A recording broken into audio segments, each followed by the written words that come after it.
안녕하세요. 책복입니다.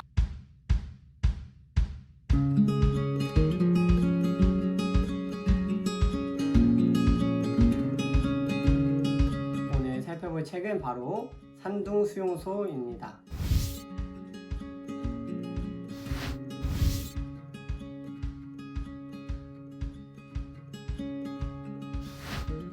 일본과 전쟁 중에 중국 북부에 있었던 포로 수용소에 대한 이야기를 다룬 책인데요. 우리가 한 번쯤은 더 고민해 볼 법한 사람에 대한 이야기들이 적나라하게 기록되어 있습니다. 저자가 이렇게 이야기를 합니다. 자신이 처음에 이 포로 수용소에 들어간 일주일 동안 하나님의 은혜로 변비에 걸렸다라고 이야기할 정도로 변비로 화장실을 안 가는 게 더 좋을 정도로 척박한 환경이었다는 것을 우리가 생각해 볼 수 있습니다. 그리고 또 하나의 특징이 있었다면 바로 이 공간 안에는 미국인, 영국인, 또 러시아인, 여러 유라시아 사람들이 살고 있었다는 것을 알 수 있어요. 저자는 우리는 처음에 이 사람이 영국인인지 미국인인지 유라시아인인지 이런 것들을 생각하면서 보았지만 며칠이 지난 뒤에는 이 사람이 유쾌한 사람인지 불쾌한 사람인지 우리에게 도움을 주는 사람인지 우리를 힘들게 하는 사람인지 그런 것들을 보았다고 해요. 그만큼 다양한 인종과 또 다양한 성품을 가진 이런 사람들이 살아가고 있는 곳이 바로 이 산둥 수용소였습니다. 여러 사람들이 모이고 또 여러 지역에 살고 있는 사람들이 이렇게 한 공간에 모이다 보니까 또 이들을 대표하는 목소리 내는 사람들이 생기기 시작했습니다. 그 사람들의 중심으로 흔히 이야기하는 라인을 잘 타야 된다 라고 이야기하는 그런 줄타기들이 일어나기 시작했습니다. 그리고 결국 투표를 통해서 한 사람의 대표자를 정하게 됐죠. 이렇게 사람들이 모인 이 사회라는 공간 안에는 대표자들이 한 명씩 생기게 되는데 저는 이런 모습들을 보면서 우리가 그 사람들을 따르고 이 사람들을 지지하는 우리의 기준이 무엇일까라는 것을 한번 생각해 보게 된 것 같아요. 기독교적인 세계관 안에서 하나님의 말씀을 통해서 보는 것이 아니라 여러 사람이 그렇다고 하니까 나도 모르게 휩쓸려 가고 있는 그런 모습들이 우리 안에 있진 않은지 생각해 볼 수 있었던 내용이었던 것 같아요.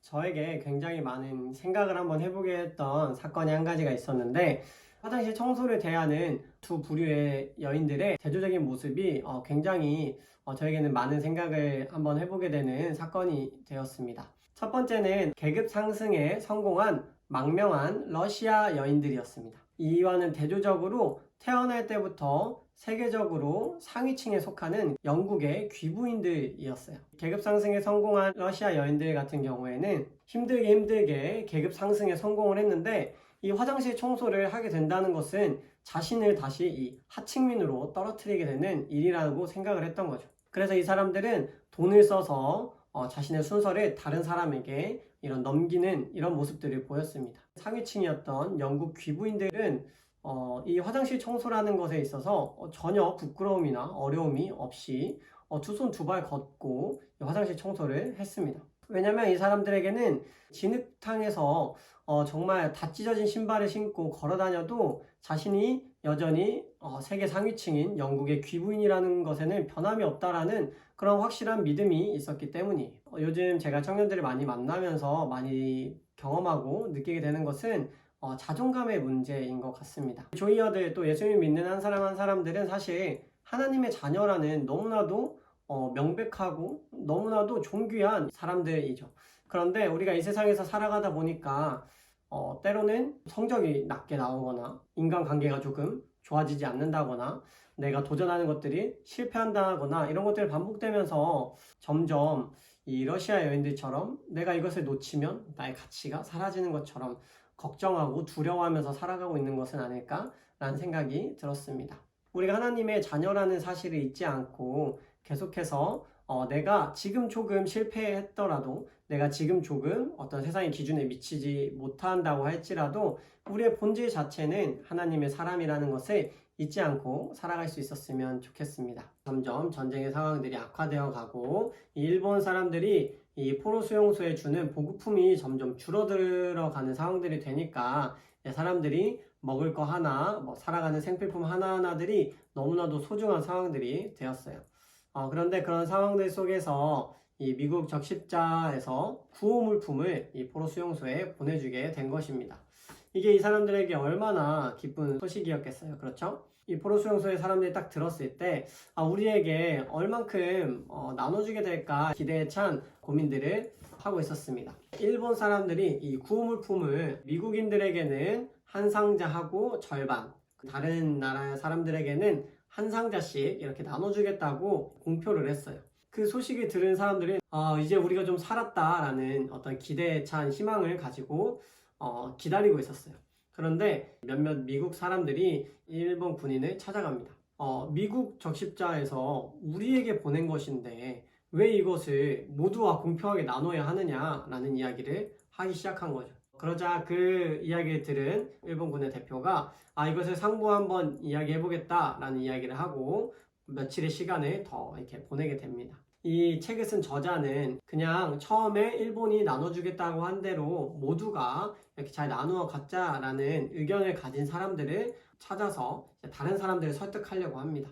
그래서 투표를 해서 그 몇몇 사람의 의견이 아니라 공평하게 가지자라는 다수의 의견을 가지고 가면 똑같이 나눌 수 있을 것이라고 생각을 한 거죠. 그런데 여기서 저자가 한 가지 착각을 한 게 있었다면 미국인들이 모두 가져야 한다라는 이런 주장이 몇몇 사람의 주장이 아니었다라는 것이었어요. 그 일본군을 찾아가서 직접 이야기한 사람은 몇몇 사람이었지만 실제적으로 많은 사람이 그 사람들과 같은 생각을 하고 있었다는 것을 이 저자는 알지 못했습니다. 많은 미국인들이 이런 반응을 보였다고 해요. 이게 우리 건데 왜 이것을 일본이 나눠주는 거냐. 내가 받은 것을 내 손으로 나누어주는 것이 도덕적인 면이지 내가 받은 것을 다른 사람의 타의에 의해서 강제적으로 나누어주는 것은 절대 도덕적인 선함이 아니다. 이런 의견들을 내는 사람들도 있었다고 해요. 저는 여기서 좀 놀라운 사실이 있었는데 한 가지는 많은 사람들이 이렇게 제3자의 입장에서 봤을 때는 보편적인 선한 일들, 많은 사람들이 누릴 수 있는 이런 상황들을 이 상황 속에 놓여 있는 사람들은 보지 못한다라는 것이었어요.